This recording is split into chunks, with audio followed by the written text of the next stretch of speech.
You're not feeling happy off the back of Arsenal's 1-0 draw to Chelsea at Stamford Bridge. I'm going to let you speak. Yeah, bro, can I just say this, yeah? You know the reason why that I'm not... People have been thinking right from the start of the season, saying we're going to win the league. But listen, we're not going to win the league. And I'll tell you the reason why. You see, the problem is, when I was in the ground, I was really confident that I was predicting 2-0.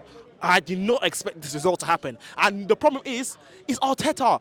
People be wondering why I go on to Arteta so much. Yeah, I backed him since what, 2022. But I'm persuading towards Arteta out now. I'm sorry, but You want Arteta out? yes, and I'll explain why. He cannot keep putting the wrong selections out, which is what he does every week and week in out. The problem is that you see. According to Ethan Ranieri, for a 17-year-old boy like him that is not even starting, he is fine to put him on the bench when I don't even know why he's on the bench. If he was starting, we would dominate this game. If not for Cole Palmer... You really think if Ranieri was on there, he'd be able to get past Lavia and Caicedo? Of course.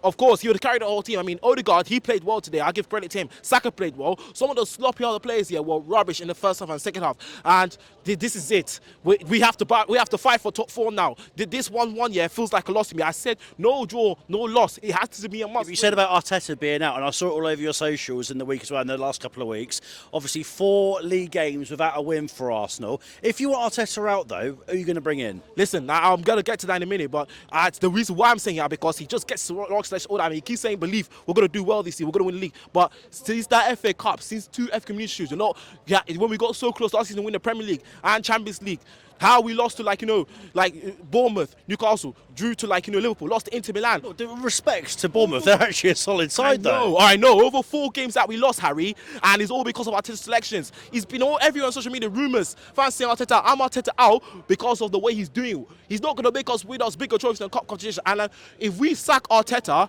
you're asking me who we're going to get. I don't know, just get someone who will get us over the line, winning us bigger trophies and what you want us, in FA Cup. I want Arsenal to be a higher standard. Yeah, but surely you've got to give it time. I know he came in 2019, he changed the entire fabric of the football club. Surely you've got to be patient. It has been 20 years. You can't expect it. Look how long it took Liverpool to win the title, mate. Harry, but I understand, but you get what I'm saying. I want Arsenal to be to a higher standard how City and Liverpool have been in the past. I don't want a situation where we just keep winning okay, imagine we get our FA Cup and we just win one, and that's Carabao Cup. Because obviously the way it is going, us being the Carabao Cup, we might win that, If we just win Carabao Cup this season, just one trophy this season, and Carabao Cup, and not any other trophies, is that good enough? No, because we as fans have been crying out for bigger trophies than what Arteta won us, and that's the Premier League. I want bigger trophies, that's the Premier League and Champions League. But what one tells me that some of them sloppy players that were a disgrace, some that I mentioned that did play well today, most of them. Who is a disgrace in your eyes? Who was a disgrace in my eyes? Yeah, was the defenders like Ben White, William Saliba, absolutely disgrace. They just cannot even track back, and that was so easy when Chelsea scored, and they ran the most. But defenders just don't know when to track back, and you know why we are not going to win the Premier League? Or even the Champions League? Because we don't have a striker. I've been saying this since the start of this season. Get a striker. Without a striker, how are we going to cope in the Premier League and Champions League? There's no way we can win a bigger trophy without a striker. And I've been saying it. Get a striker. Arteta has wasted one thing in the summer, and that's buying a striker. And even a Kroenke. That's why I'm persuading towards Arteta out. And it's down to the owners to sort this manager out. Or else, that's it. We're in a relegation. You're really Joshua, that is absolutely outrageous what you've just said. A relegation battle from Joshua right there. Thank you very much for saying it, by the way. We absolutely appreciate that. But, Joshua, that is absolutely outrageous what you've just said. You will not be in a relegation battle. Maybe relegation from the top 4, but relegation from the Premier League. I'm going to stamp my authority right now and say you are chatting absolute waffle, mate. Really? You think I'm trying absolute waffle? Listen, I'm speaking the fact because, listen, it's been 4 years. We're going into 2025 to make it 5 years and we don't win the Premier League. And before you know it, other football fans will be laughing. I was like, Tottenham fans who have not even won the amount of trophies we have. I said it to you at Emirates the other day. Tottenham have not won the amount of trophies than us. So Tottenham, mind you, if you like, laugh at us, but you've not won the amount of trophies that we have. Do you think you're delusional? I'm not delusional. The people who think When were you born? Me? Why? No, what year were you born? I was born in 2005. And so you weren't even alive last time Arsenal won the title? Exactly, that's what I was about to say. No, I wouldn't. So you didn't even know what it means to win the Premier League title? No, I know. You're the same as me. I support Fulham and we never won the Premier League title, so we're in the same boat. Listen, the year they won the Premier League 2004, a year before I was born, listen, I'm literally 19 years old. I've grown up in life to have a lot of experience about Arsenal. I could have seen Arsenal win the league last season at Emirates, but we bottled it. West Ham, think of it last season, we bowled. Our first loss in Emirates, Fulham. Aston Villa, think of all that. I could have seen Arsenal win the league at Emirates last season and 2 seasons ago. Big fans online have been like, calling me deluded clown, this and that. Listen, you can say whatever you want, yeah, but I'm speaking facts. I've seen how I've seen it. I've seen lots of ball jobs with all these managers that we had in the past, especially Arteta. I want us to be a higher standard. You may think I'm being delusional. Absolutely not. I'm speaking how I see because I know I've been through it. I know I may have never seen Arsenal win the Premier League, but it doesn't look like I will see Arsenal win the Premier League again this season. We're in a relegation battle, man. I'm sorry. Right then, after just completely, I don't know what happened. I feel like I'm in some sort of weird parallel universe off the back of speaking to Joshua just then. Arsenal aren't in a relegation battle, but are they in a top 4 relegation battle, or is the title very much still alive in your eyes? I'll probably say that the title race is definitely over in my eyes because we've dropped too many points, we've given away silly goals, especially that equaliser that Chelsea had. I kept on screaming, like, just close him down, just close him down. But they gave him too much space and he scored from that. Do you think these Arsenal players are just too tired, though? No, I think it's just down to the manager's tactics. I feel that the manager's lost the dressing room. I've been saying that the other day with other fans that he's lost his dressing room, in my opinion. Do you actually think that none of these players, or a vast majority of them, don't actually want to play under Mikel Arteta? I'll probably say that they still want to play under him, but I also feel that it's due to the lack of squad depth. We don't have enough depth. Especially that transfer window. I keep going back to that window. That was probably one of the worst transfer windows in my opinion, and I gave that as a 4 over 10. Once it was over, I just said to myself that I don't think we're going to win the league because we've not done enough, especially the striker. Look how many chances we created against Chelsea. We missed an absolute city in the last minute, and that was just disappointing. Well, map out the rest of the season for me then. Where are Arsenal going to finish in the Premier League? I'll probably say top 4 in my opinion. They're not going to win the league because they're too far ahead of Liverpool. And obviously right now Liverpool's the best team in the league. They're playing with such urgency. They're playing with such slow tempo, and they hit teams such a counter-attack. Where are you going to finish in Champions League? Probably say minimum last 16 quarterfinals in my opinion. You're going to win the FA Cup? We definitely have to win a trophy because if we do not win a trophy, Arteta has to go because he spent 800 million in over the past 5 years, and that's not good enough. And he's only signed defenders with that 800 million and not signed only 2 attackers, only 1 or 2 attackers, which is not good enough in my opinion. Right, Marty, 4 league games without a win. Is the title race done and dusted? I know it's cliche, but I've got to ask you it. It's not done and dusted yet. I mean, look, it was a tight game. To be fair, if I'm being honest about that game, it was, honours even, and we did. Both teams deserved a draw. We could have nicked it at the end. I saw it; it was right in front of me, and it was so frustrating that didn't go in the back of the net. I literally, that would have changed things. But look, this is how games of football go. We didn't lose. We put on a really good performance. Havertz's goal was really unlucky, I think, to be offside. I mean, look, it was offside, but it was another hairline decision that VAR intervened. The goal was given, and then we're 1-0 up, and I think we go on to win that game. But, if you look at the statistics of the game, you look at the shots, you look at the opportunities, passing, etc., it was a very even game, and it could have won either way. And I think either team would be very disappointed if they walk away, from that game with anything other than a point. Obviously, I would have loved to have seen the win, but it didn't happen, and that's how this goes. Is this going to change? Decide the title? Of course. Listen, you always need to pick points up, and is it 2 points dropped? I don't think it's 2 points dropped, but it's definitely, it's definitely not 3 points, lost. Chelsea played well in parts. It's a shame we didn't expose their leaky and sometimes fragile defence that they have. But they nearly hit us and caught us on a few occasions, and that wouldn't have been good to have walked away from here with a loss. Well, you both obviously had a couple of ruled out goals. Nicholas Jackson, of course, Kai Havertz at the same time as well. What did you make of Martin Odegaard's role coming back in off the back of the injury, starting? He had that cameo at Inter.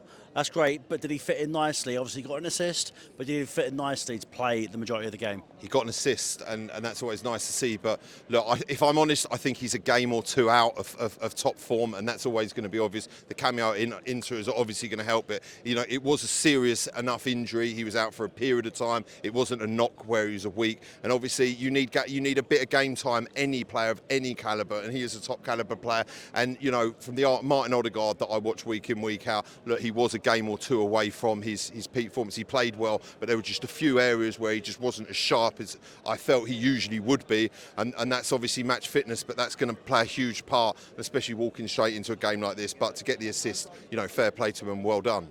Where would you say the blame lies? Like ideally, like dropping points, obviously 4 league games without winning. I don't think you've won since the 5th of October against Southampton at home. But where does the blame lie? Is it the case of injuries or is it Mikel Arteta? Listen, even the top sides, like look, Man City haven't won in 4 games. They've lost. Man City have lost the last 4 games that they've played. So, you're going to lose games of football. Unfortunately, you can't win every game, and you're not going to go every season unbeaten. But I don't think there's blame to lie at Mikel Arteta. He's doing everything he can. It's a shame, obviously. I imagine Rice went off with an injury. I did like what Marino did. We have got players that we can bring into the fold to do that. It was nice that the thought of bringing on Gabriel Jesus to do something, even though I found him to be rather ineffective. And what I really liked is, obviously, where Odegaard was back in, he brought Trossard back in as he plays usually, and he was much better, I felt, down the left-hand side, and nearly very much part of getting that winning goal. That goal goes in the last dying seconds in the 95th minute. We're standing here, we're jubilant, we're saying we're going to win the game. This is what top teams do. They find ways to win in the last second, and unfortunately today we just didn't do that.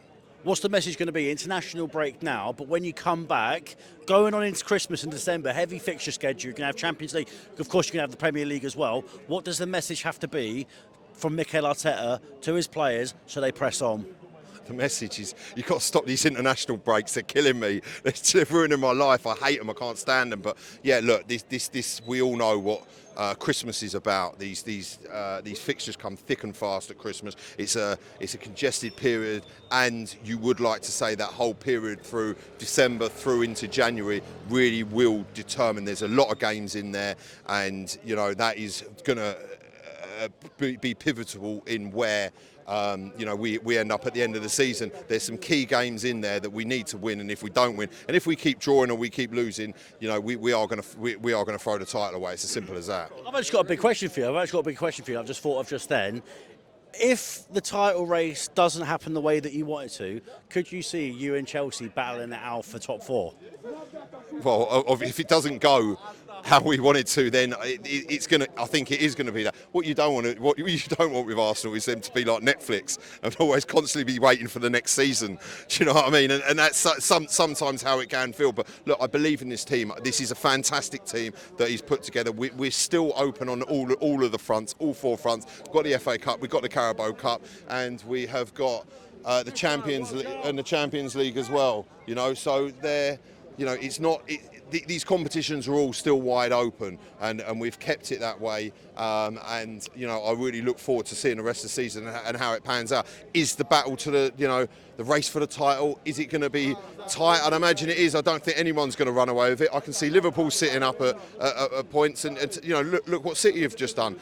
This I think could be one of the tightest title races for many years. It's definitely not. I don't think going to be Manchester City running away with it. There's going to be a group of teams that are going to be there or thereabouts, and we're going to go from there. But look, I'll just quickly say there, Pedro Neto, congratulations on your goal. Congratulations, well done. Lee Judges, just before we hit record on the camera, what did you just say to me off the back of that? Chelsea 1, Arsenal 1. Yeah, a little bit mixed emotions, really. I felt that we probably was the dominant side. Maybe had the better chance. I know they had a wonderful chance in the first half. They did it, but Martinelli had one in there. When you get 1-0 up, I thought we was in control of the game, and Neto just walked past. He gets a one. Like he wanted to come on talkSPORT. Yeah, well, he wanted to come on talk to us, so he must have got lost or something. But no, it was a great strike. And listen.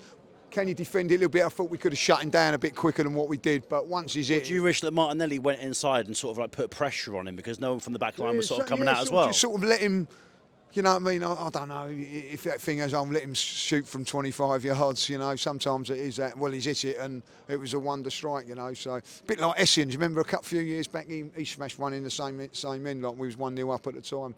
So, yeah, I think at the end of the day, we've done okay, we played well, but I don't know if we've done enough just to win the game. I think, but listen, Chelsea are a decent side. They've got some very, very good players. I think that's not got to go under the radar. They've got some very, very good players. And I thought they was always dangerous on the counter-attack against us. And that maybe just kept us a little bit cautious when We might be having a different conversation if Nicholas Jackson could keep himself on side, couldn't we? Yeah, exactly, like, you know what I mean. So he's another one that does do a few things. But I thought he was a problem, you know what I mean. But Neto for them today was their best player, and Caicedo in midfield. What's a good player he is, like, you know. So Mate, if you're in the dressing room, obviously you've got the international break now. You're 4 league games without a win. What would be the message? If you were Mikel Arteta, what message would you want to these players? Because you've got a full-strength side now. I know Saka went down, Declan Rice, sort of question marks as well.